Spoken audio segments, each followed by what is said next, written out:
like from a mixing standpoint, it's easier to mix a song that has a vision.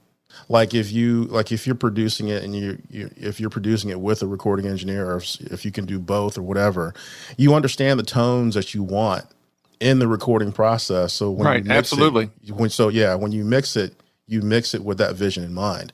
Now, when y'all went into the studio to record it, between the writing phase and the recording phase, did you have any concepts from a recording phase on, how you wanted the bass to sound, how you wanted the acoustics to sound, how did you, want, lead guitar amps to sound, all of those things?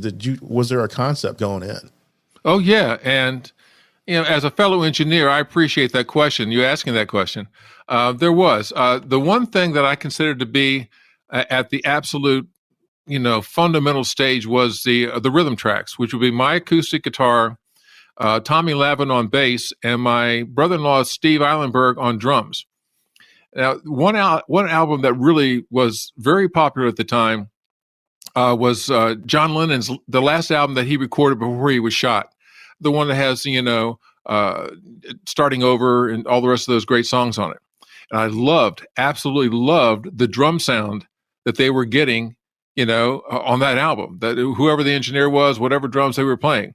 Now, I knew we couldn't match that, but I went in, I talked with the engineers at Live Oak Recording Sound, or let me see, the Live Oak Sound Recorders. That was the name of their studio, were Steve Peppis and Jim Michaels, who are still working. Jim's in Baltimore, Steve's still in Virginia Beach.